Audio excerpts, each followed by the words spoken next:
ناظرین، آپ کو یاد ہوگا کہ اس خاکسار نے آپ کو مسلسل باخبر کیے رکھا کہ حالیہ دنوں میں کچھ کام بہت ہی غیر معمولی ہو رہے ہیں، اور ایسے کام جو کم از کم پچھلے 2 سال کے دوران نہیں دیکھے گئے تھے۔ سیاست میں ناظرین پرسیپشن کی بڑی اہمیت ہوتی ہے۔ سیاسی تجزیہ نگاری میں کہتے ہیں جی ڈاٹ کنیکٹنگ ایک بنیادی چیز ہے، اور اس کام میں جتنی مہارت ہو تجزیہ اتنا ہی بہتر اور ایکوریٹ ہوتا ہے۔ اس لیے آج کی سیاست میں کچھ ڈاٹ کنیکٹنگ کی اشد ضرورت ہے۔ آج میری ناظرین کوشش ہوگی کہ ایسے ہی کچھ ڈاٹ کنیکٹ کیے جائیں، یعنی نقطوں کو ملا کے صورتحال سمجھنے کی کوشش کی جائے، باقی فیصلہ میں آپ پہ چھوڑتا ہوں۔ ناظرین، پچھلے چند روز میں سیاسی منظرنامے پہ کچھ ایسے کام ہوئے ہیں جو حالات میں بڑی تبدیلی کا پتہ دے رہے ہیں۔ سب سے پہلے عمران خان کے آرمی چیف کے نام خط پر نظر ڈال لیں۔ یہ ایک بڑا ہی جامع خط تھا، بڑی کمپریہنسو موو تھی عمران خان کی طرف پہ، جس پر حکمران جو ہیں وہ بری طرح بکھلا گئے۔ حالانکہ خط تو آرمی چیف کے نام تھا، مگر اس خط کا جواب جو ہے وہ سرکاری بھونپو دینے لگے۔ فارم 47 والے حکمرانوں نے اس خط کا بہت برا منایا، اور اس خط کے برعکس جس ادارے کے سربراہ کے نام پر لکھا گیا تھا ان کی طرف سے ابھی تک کوئی ایٹ لیسٹ منفی رد عمل سامنے نہیں آیا۔ ذرائع سے یہ ضرور خبریں چلوائی گئیں کہ ہمیں خط نہیں ملا، لیکن ابھی تک اس ذرائع کی خبروں کی نہ تصدیق ہوئی ہے نہ تردید ہوئی ہے۔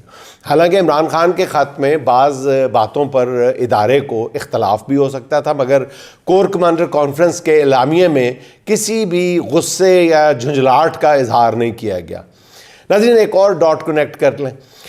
مسلسل 2 سال سے بلندیوں کی جانب، بلکہ میں کہتا ہوں جناب F-16 کی طرف اوپر جاتی ہوئی جو پاکستان سٹاک مارکیٹ تھی، وہ اچانک پچھلے 2 ہفتے سے مندی کا شکار ہے، بالکل نیچے کڑام ہو رہی ہے۔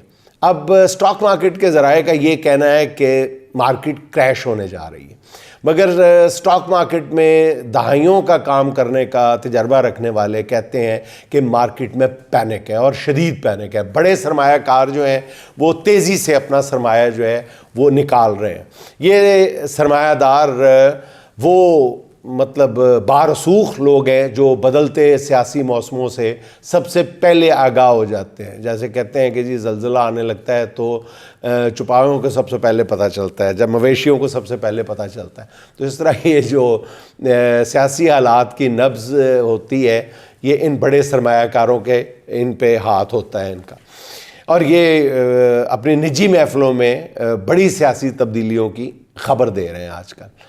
چلیں ناظرین، ایک اور ڈاٹ کنیکٹ کرتے ہیں۔ علی امین گنڈا پور نے ایک ٹی وی انٹرویو دیا ہے۔ وزیر اعلیٰ بننے کے بعد میرا خیال ہے کہ ان کا کسی بھی ٹی وی چینل کو دیا گیا سب سے تفصیلی انٹرویو تھا، جس میں وہ کہتے ہیں کہ اسٹیبلشمنٹ سے 99% معاملات جو ہیں وہ طے پا چکے ہیں، صرف 1% معاملہ طے ہونا باقی ہے۔ اور وہ کہتے ہیں کہ اس بار سب چیزیں بلیک اینڈ وائٹ میں ہیں تاکہ کوئی فریق اپنی بات سے مکرے تو معاملہ عوام کی عدالت میں لے جایا جا سکے۔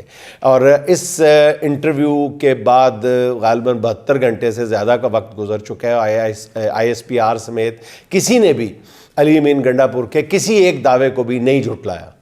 چلیں ایک اور نقطہ ملاتے ہیں۔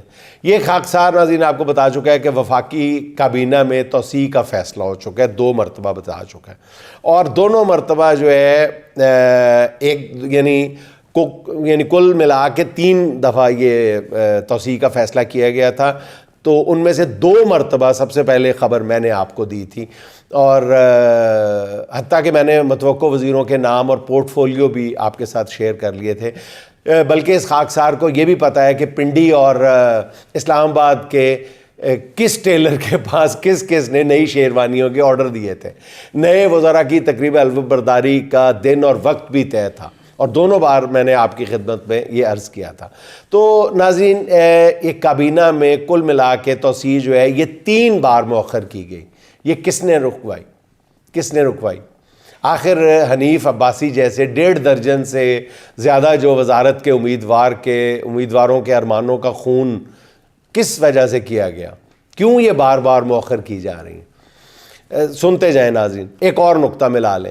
اچانک اپوزیشن کی تمام جماعتیں کیسے اکٹھی ہو گئیں اور یک زبان ہو کر سب نئے انتخابات کا مطالبہ کیوں کرنے لگی؟ ان جماعتوں پہ غور کریں تو ان میں کچھ ایسی بھی ہیں جو عام طور پہ اسٹیبلشمنٹ کے کافی قریب سمجھی جاتی ہیں۔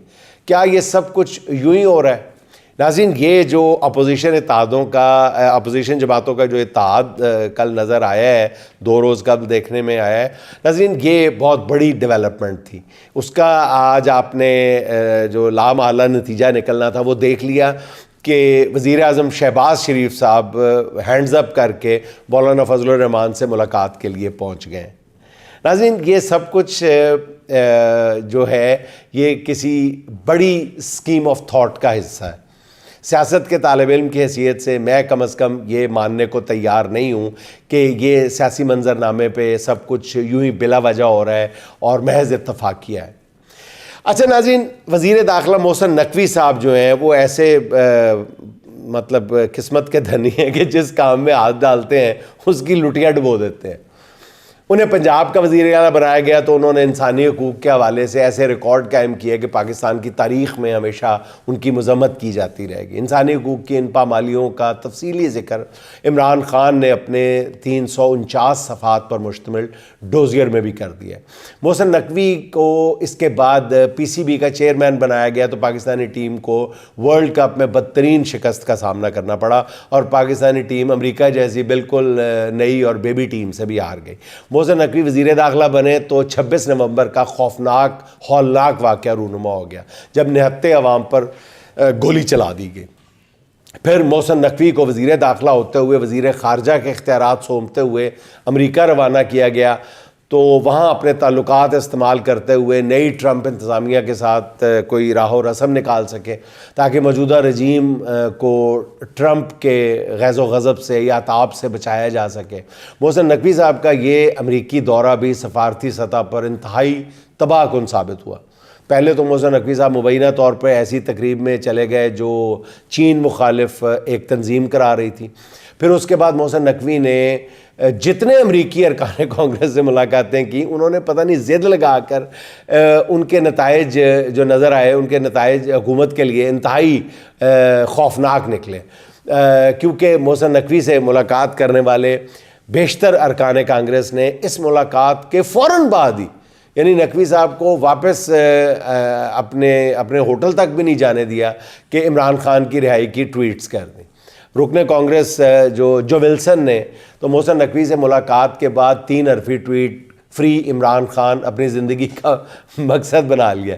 ہمارے وزیر داخلہ سے ملاقات کے بعد غالباً 1.5 ہفتے میں آج 5ویں بار انہوں نے پھر فری عمران خان کی ٹویٹ کر دی ہے۔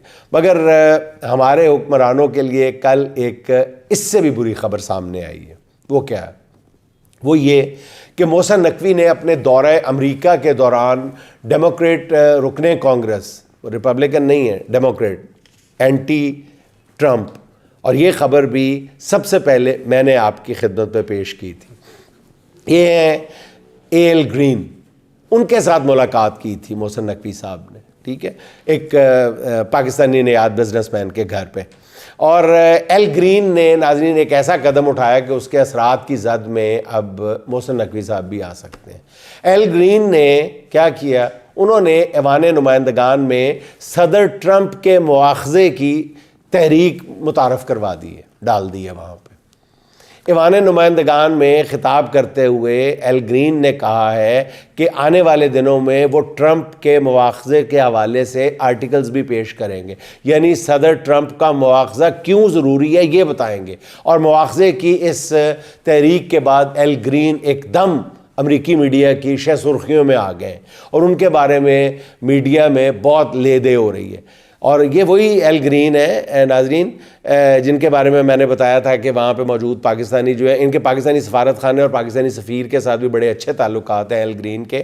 تو جب یہ وہاں پہ ابھی موجود تھے تو اسی وقت ہی پاکستانیوں نے سینکڑوں کی تعداد میں بلکہ ہزاروں کی تعداد میں ایل گرین کو ٹویٹس کرنے شروع کر دیے، مذمت کرنی شروع کر دی، ای میلز کرنے شروع کر دیے، ایس ایم ایس کرنے شروع کر دیے، واٹس ایپ کرنے شروع کر دیے کہ آپ اس ملاقات کو یا تو ابھی ختم کر دیں یا پھر اس ملاقات پہ معذرت کریں۔ تو ایل گرین نے معذرت تو نہیں کرنی تھی اور اس کا نتیجہ آج ایک الٹے صورت میں نکل رہا ہے جو میرا خیال ہے کہ پاکستان کے لیے یا نقوی صاحب کے لیے کوئی اچھی خبر نہیں ہے کہ انہوں نے سرخ رومال دکھا دیا ہے ٹرمپ کو کہ ان کے خلاف مواخذے کی تحریک وہ شروع کرنے جا رہے ہیں۔ اب اس دوران گزشتہ ہفتے محسن نقوی کے ساتھ جو ملاقات کی ویڈیو بھی اتنے دن تک وائرل نہیں ہوئی تھی، اب وائرل ہو گئی ہے جب انہوں نے ٹرمپ کو للکارا مارا۔ اب دیکھیں محسن نقوی صاحب کے کامیاب دورہ امریکہ کے اثرات کب تک پاکستان پہنچتے ہیں۔